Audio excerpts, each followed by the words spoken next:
A Rádio Acadêmica apresenta Programa Cai na Prova? Literatura e Vestibular. Os principais vestibulares exigem a leitura e a compreensão de obras importantes da literatura.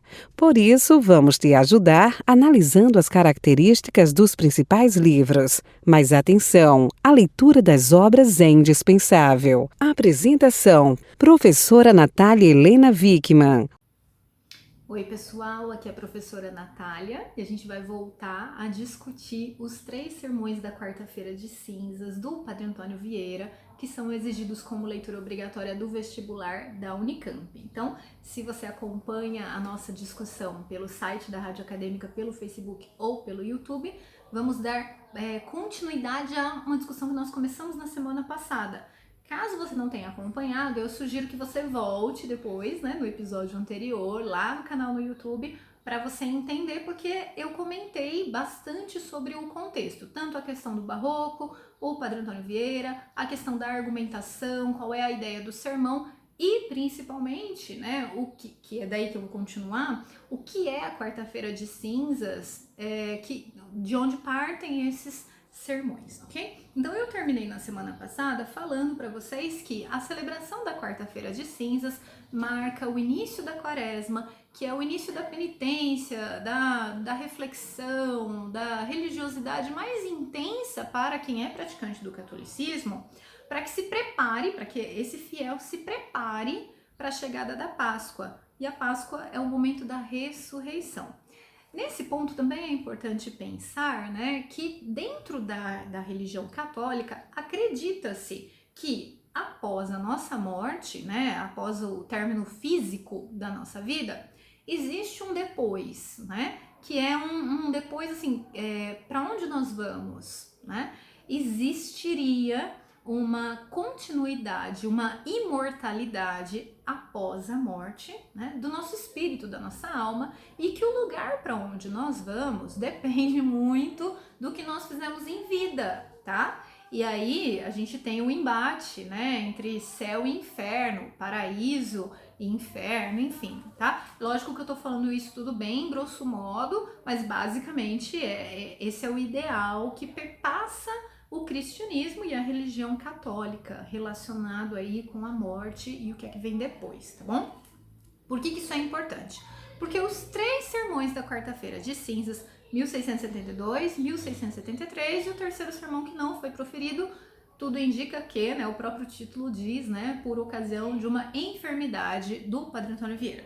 Esses 3 sermões têm uma temática comum, que é a questão da morte. Os 3 vão falar sobre a morte, ok? E aí, eu disse, inclusive, que a Unicamp no site oficialmente justifica a escolha desses sermões porque a morte é universal.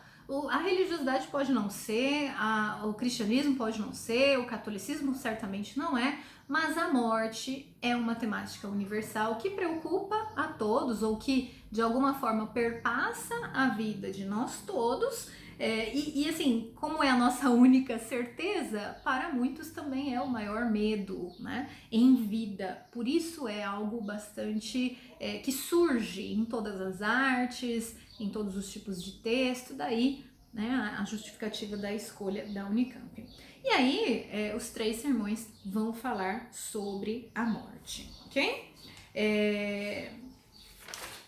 Acho que eu vou comentar sobre os 3. Vocês vão perceber que eles estão relacionados, é claro, os 3 estão ligados. Imagine que os 3 sermões foram escritos para serem proferidos no mesmo, no mesmo tipo de celebração, em anos diferentes, mas dentro de praticamente um mesmo contexto, tá? Serem proferidos para uma audiência com o objetivo de moralizar, então de arrebanhar, arrebatar fiéis, esse é o objetivo do padre naquele momento, tá? Ele vai trazer uma tese, uma argumentação toda no sentido de convencer sobre aquela doutrina, tá bom? Bom, vamos lá. E aí você vai ver essa oposição vida e morte. Quando eu falei sobre o barroco, eu mencionei que é um momento de tensões, dualidades, antíteses. E essa dualidade vida e morte, ela está colocada nos 3 sermões.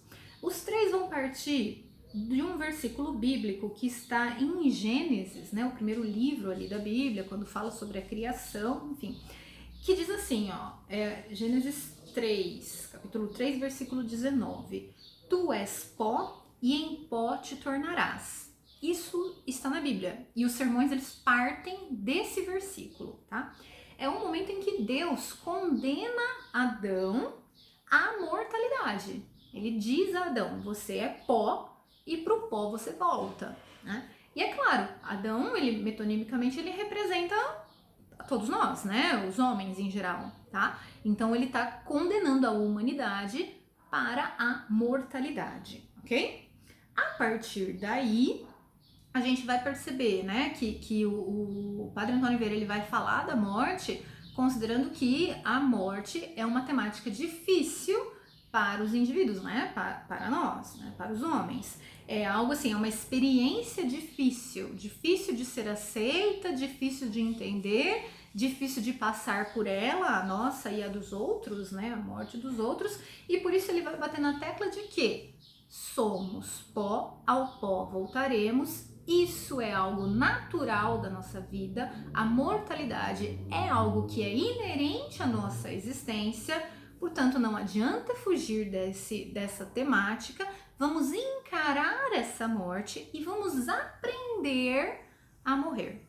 E ele vai falar sobre isso nos 3 sermões.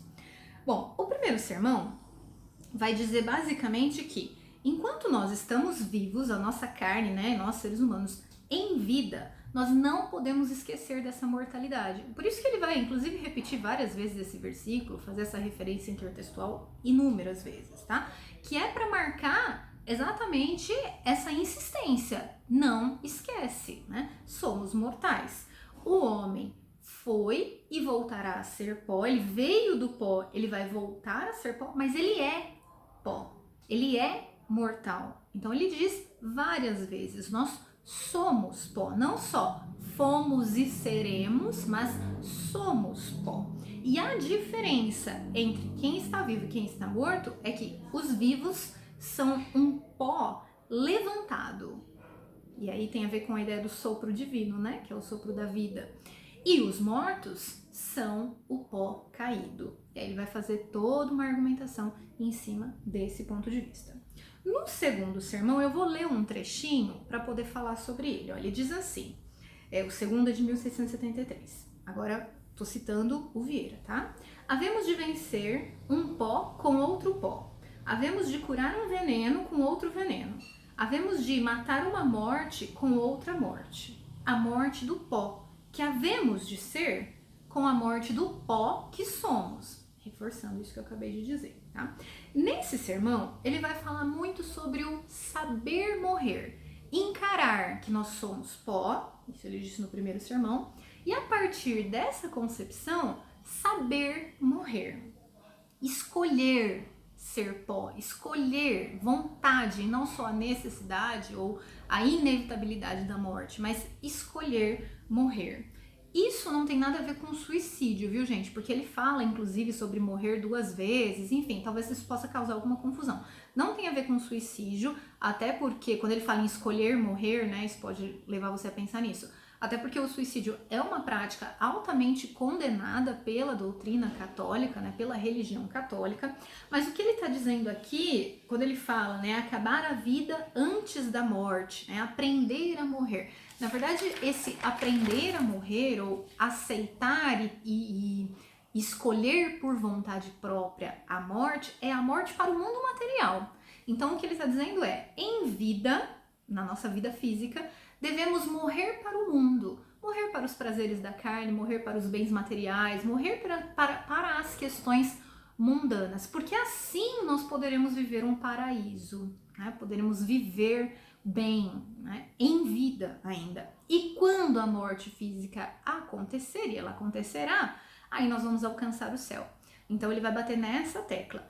Em vida somos pó, isso ele falou lá no primeiro sermão. Agora que sabemos que somos pó, em vida precisamos escolher ser o pó, precisamos escolher a morte, mas a morte aqui para o mundo, a morte para o que é material.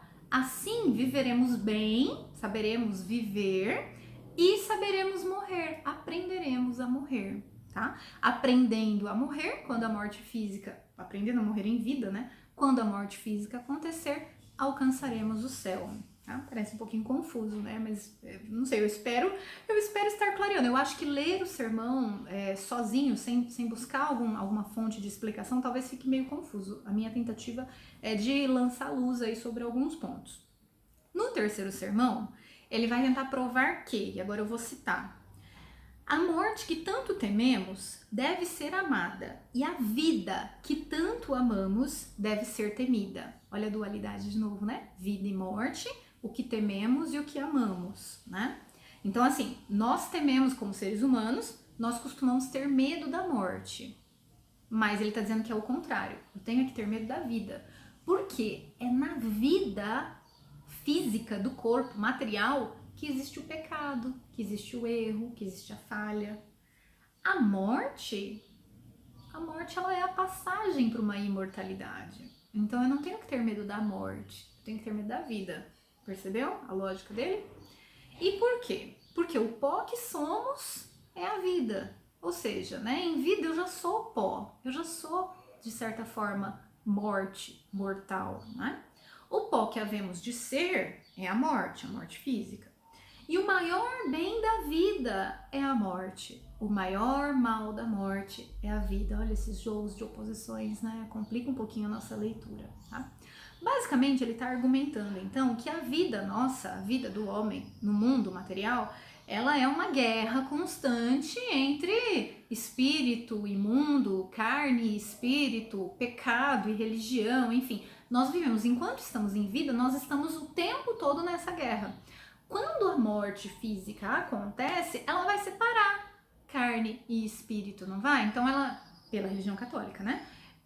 Essa morte, ela vem para meio que separa esses inimigos. Acaba essa guerra, nos dá a paz. Olha que loucura, né?